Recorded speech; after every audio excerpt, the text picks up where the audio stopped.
আমরা একটু অবসর সময় পেলেই এই জিহ্বা দ্বারা গীবত পরনিন্দা শুরু করে দিই।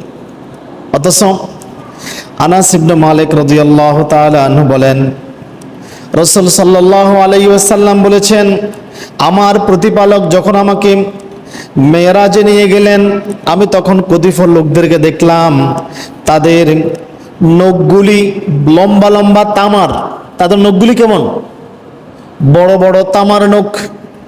এই নখগুলি দ্বারা তারা নিজেদের মুখমণ্ডলের মাংস ছিঁড়ে নিচ্ছে, বুকের মাংসগুলি ছিঁড়ে ছিঁড়ে আলাদা করতেছে, নিজেই নিজের মানে মুখের মাংস আলাদা করতেছে, বুকের মাংসগুলি ছিঁড়ে ছিঁড়ে আলাদা করতেছে, রক্ত টট্টর করে পড়তেছে। আল্লাহর নবী বলেন, আমি জিবরাইলকে জিজ্ঞাসা করলাম, ইয়া আখি জিবরাইল, হে জিবরাইল, এরা কারা? এদের এই অবস্থা কেন?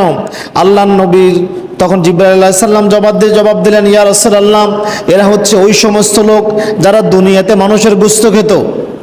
যারা দুনিয়াতে মানুষের গোশত খেত। কারা দুনিয়াতে মানুষের গোশত খেত? মানুষের গোশত কি খাওয়া যায়? কিন্তু হাদিসে আছে, কোরআনে আছে খাওয়া যায়। কিভাবে খাওয়া যায়? কিভাবে খাওয়া যায়? আল্লাহ তাআলা কোরআনুল কারীমে তার বর্ণনা দিচ্ছেন। দেখেন গীবতের সূচনা কিভাবে হয়, আর গীবত করা কিভাবে হয়, আর গীবতের শেষ পরিণতি কি। আল্লাহ তাআলা সূরা হুজুরাত আয়াত নম্বর 12 আল্লাহ তাআলা বলেন, ইয়া আইয়ুহাল্লাযীনা আমানু, হে ঈমানদারগণ, ইজতানিবু কাসীরাম মিনায-যন্নি ইন্না বা'দায-যন্নি, তোমরা ধারণা করা থেকে বেঁচে থাকো। কি করা থেকে বেঁচে থাকো? সন্দেহ করা থেকে বেঁচে থাকো। গীবতের সূচনা কিন্তু সন্দেহ দিয়ে শুরু হয়। কি দিয়ে শুরু হয়? আগে সন্দেহ করে, এই লোকটা না জানি এই পাপের সাথে জড়িত কিনা, এই লোকটা আমার বিরোধিতা করে কিনা, আগে সন্দেহ তৈরি হয়। ইন্না বা'দায-যন্নি ইসমুন, কেননা অধিকাংশ ধারণা সন্দেহ হচ্ছে পাপ।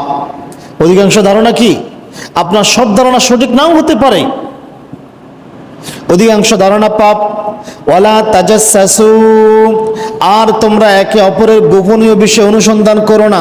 প্রথমে বলতেছেন তোমরা ধারণা করিও না।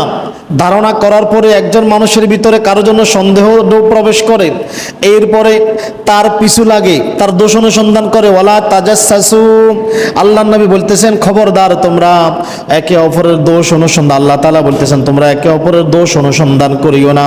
অতঃপর দোষ অনুসন্ধান করার পরে কি বলে, কি করে? এই দোষটাকে কি করে? দোষটাকে পেটের ভিতরে রাখে দেয় নাকি? দোষটাকে পেটের ভিতরে রাখে। দোষটা অনুসন্ধান করছে তাকে হেয় করার জন্য। আল্লাহ তাআলা তাদের পরে বলতেছেন, ওয়ালা ইয়াগতাব বা'দুকুম বা'দা, আর তোমরা একে অপরের পিছনে নিন্দা করো না, একে অপরের পিছনে গীবত করো না। প্রথমে বলতেছেন ধারণা করিও না, সন্দেহ করিও না। সন্দেহ যদি একবার মনে প্রবেশ করে, তখন তুমি তোমার ভাইয়ের দোষ অনুসন্ধান করবা। এরপরে তোমার কাছে দোষ এসে যায়, তাহলে তুমি গীবত করবা।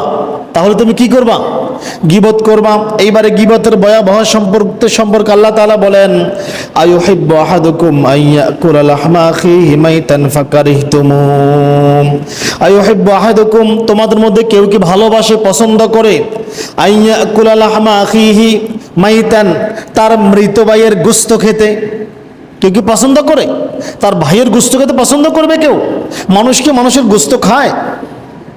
আল্লাহ তাআলা বলতেছেন তোমাদের মধ্যে কেউ কি এটা পছন্দ করবে যে মৃত ভাইয়ের গোশত রান্না করে দিবে, ঝোল দিয়ে, রসা দিয়ে, সব মশলা দিয়ে, এরপরে সে খাবে? এটাকে হয় নাকি? খেতে পারবেন নাকি? নিজের ভাইয়ের গোশত তুমি খেতে পারবে না। ফাকারিহতুমু, বস্তুত তোমরা এই কাজকে অপছন্দ করো। মৃত ভাইয়ের গোশত খাওয়া তোমরা কি করো? দেখেন আল্লাহ তাআলার আলোচনা, আল্লাহ তাআলার নিদর্শন, আল্লাহ তাআলার আয়াতের ভাষার শৈল্পিকতা দেখেন। আল্লাহ তাআলা এই কথা এখানে কেন আইয়াকুলা লাহমা আখিহি মাইতান, মাইতান কেন বলেছেন? মৃত ভাই কেন বলেছেন? জীবিত ভাই বলতে পারলো না? বা মৃত কথা উল্লেখ না করলেও তো চলতো, কেন মৃত কথা উল্লেখ করেছেন? কারণ গীবত কথাই করা হয়, সামনে নাকি পিছনে? কথা বলেন না, পিছনে করা হয় না? আপনারা কি বোঝেন না আমার কথা? পরনিন্দা কি সামনে করা হয় না পিছনে করা হয়? পিছনে করা হয়। পিছনে করার কারণে বলেছেন মৃত ভাইয়ের কথা বলেছেন। আবার তুমি তোমার ভাইয়ের পিছনে গীবত করতেছো, মানে তুমি তাকে ধ্বংস করার জন্য চাচ্ছ। এই জন্য বলেছেন মাইতান ফাকারিহিতুমু, তোমরা আসলেই এই মৃত ভাইয়ের গোশত খেতে তোমরা কেউ পছন্দ করো না। অতএব খবরদার, ওয়াত্তাকুল্লাহ, তোমরা ধারণা করার ব্যাপারে, মানুষের দোষ ত্রুটি অনুসন্ধান করার ব্যাপারে, গীবত করার ব্যাপারে ওয়াত্তাকুল্লাহ, আল্লাহকে ভয় করো। কাকে ভয় করো? আল্লাহকে ভয় করো। ইন্নাল্লাহা তাওয়াবুর রহিম, নিশ্চয়ই আল্লাহ তওবাকারী এবং দয়াময়। শেষে এই কথা কেন বলেছেন? এই যে এই আয়াত নাজিল হওয়ার পূর্বে বা আজকে আমাদের আলোচনার পূর্বে যারা যারা গীবত করেছেন, পরনিন্দা করেছেন, অপরের দোষ ত্রুটি অনুসন্ধান করেছেন, তাদেরকে আল্লাহ তাআলা বলতেছেন, শোনো, আগে যা করে ফেলেছো, ইন্নাল্লাহা তাওয়াবুন, নিশ্চয় আল্লাহ তওবা কবুলকারী, রহিম এবং দয়াময়। অতএব আগের পাপগুলির জন্য তওবা করো, আল্লাহ হচ্ছে দয়াময়, তোমাকে ক্ষমা করে দিবে। আল্লাহু আকবার। অতএব এই যে গীবতটা দেখেছেন, গীবতের সূত্রটা কিভাবে আসছে? আগে সন্দেহ করে, তারপর দুষ্টটি অনুসন্ধান করে, এরপরে মানুষের নিকট বলে বেড়ায়। আর এরাই হলো গীবতকারী।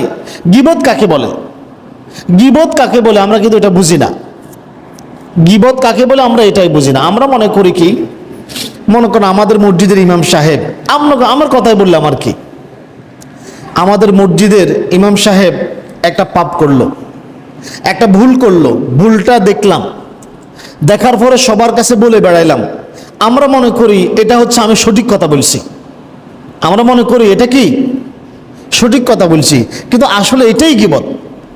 গীবত কাকে বলে আমরা এটাই বুঝি না। গীবত করে ফেলছি, কিন্তু কাকে বলে এটাই বুঝি না। হাদিস থেকে দেখি, সহিহ মুসলিমের হাদিস, আন আবি হুরায়রা রাদিয়াল্লাহু তাআলা আনহু قال قيل يا رسول الله صلى الله عليه وسلم, আল্লাহ নবীকে জিজ্ঞাসা করা হলো, মাল গীবাত, ইয়া রাসূলুল্লাহ, গীবত কাকে বলে? গীবত কি জিনিস? আল্লাহ নবী বলেন, কলা যিকরুকা আখাকা বিমা ইয়াকরাহু, তুমি তোমার ভাইয়ের পিছনে, ভাইয়ের বিরুদ্ধে এমন কথা বলবে যা সে শুনলে অপছন্দ করে। যা সে শুনলে কি করে?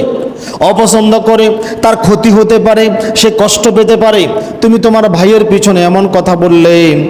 আবার জিজ্ঞাসা করা হলো, আরাইতা ইন কানা ফিহি মা আকুলু, আমি আমার ভাইয়ের পিছনে যেই কথা বলেছি, যদি এই দোষটা সত্যি আমার ভাইয়ের ভিতরে থাকে, তবুও কি গীবত? যদি এই দোষটা সত্যি আমার ভাইয়ের ভিতরে থাকে, তবুও কি গীবত হবে? এবার আল্লাহ নবীকে জিজ্ঞাসা করতেছেন, ইয়া রাসূলুল্লাহ, আমি আমার ভাইয়ের পিছনে মানুষের নিকট যে কথাটা বলে বেরিয়েছি, যদি সত্যি সত্যি এই পাপটা, এই অপরাধটা আমার ভাইয়ের ভিতরে থাকে, তাহলেও কি সেটা গীবত হবে? আল্লাহ নবী বলতেছেন, ক্বালা ইন কানা ফীহি মা তাকুলু, তুমি তোমার ভাইয়ের পিছনে যেই কথা বলেছো, যদি এই কথা সত্যিই থাকে, এই দোষ সত্যি থেকে থাকে, ফাকাদ ইগতাবতাহু, তাহলে তুমি গীবত করলে। তাহলে তুমি কি করলে? তোমার ভাইয়ের অপরাধ দেখেছো, তোমার ভাইকে সংশোধন না করে তুমি মানুষের কাছে বলে বেড়াচ্ছ, তাহলে তুমি গীবত করলে। তাহলে তুমি কি করলে? গীবত করলে। আমরা মনে করি একজনের পিছনে বানায় একটা কথা বললাম, ইমাম সাহেব একটা কাজ করে নাই, আমি তার পিছনে নিজ থেকে কল্পনাপ্রসূত এই একটা বানায় কথা বললাম, অপবাদ দিলাম, আমরা মনে করি এটাই গীবত। কিন্তু না, আল্লাহর নবী বলতেছেন এটা গীবত নয়। এটা কি? ওয়াইল্লাম ইয়াকুন ফীহি মা তাকুলু, তুমি যেই কথা বললে, এই যেই দোষের কথা বললে, এই দোষ যদি তোমার ভাইয়ের ভিতরে না থাকে, ফাকাদ বাহাত্তাহু, তাহলে তুমি তার পিছনে অপবাদ দিলা। কি করলা? তুমি মিথ্যা কথা বললা, অপবাদ দিলা। একটা হচ্ছে গীবত, আর একটা হচ্ছে বাহাত। একটা হচ্ছে গীবত, আর একটা হচ্ছে কি? বাহাত। একটা হচ্ছে পরনিন্দা, আর একটা হচ্ছে তোহমত। গীবত হচ্ছে আপনি দেখেছেন আপনার ভাইয়ের ভিতরে, আপনার ইমাম সাহেবের ভিতরে, মুয়াজ্জিন সাহেবের ভিতরে, অমুক ভাইয়ের ভিতরে একটা ত্রুটি বিচ্ছুতি আছে। এখন আল্লাহর নবী বলতেছেন, এক মুমিন অপর মুমিনের আয়না, এক মুমিন অপর মুমিনের জন্য কি? আয়না স্বরূপ। আপনি আপনার ভাইয়ের দোষ দেখেছেন, আপনার ভাইকে দেখাই দিবেন, আপনি যেহেতু আয়না, দেখাই দিবেন, ভাই তোমার এই দোষ আছে, সংশোধন করো। সংশোধনের কথা না বলে পিছনে গিয়ে বললেন, তার দোষের কথা বললেন। এই কথা যখন আবার তার কানে আসবে, সে কি কষ্ট পাবে না? সে কি কষ্ট পাবে না? আপনার ওই ছোট্ট গীবতের কারণে আপনার ওই ভাইয়ের জীবনের ক্ষতি হতে পারে, অর্থনীতির ক্ষতি হতে পারে, তার কেরিয়ারের ক্ষতি হতে পারে, তার পরিবারের ক্ষতি হতে পারে, সামাজিকভাবে তার মূল্য কমে যেতে পারে। হয় না? এমন হয় না? আত্মীয় স্বজনের কাছে তার মর্যাদা কমে যেতে পারে, পারে না? এই জন্য বলেছেন খবরদার এভাবে গীবত করো না। আর আমাদের সমাজে গীবত আছে না নাই? আছে না? মাশাআল্লাহ, গীবতের একটা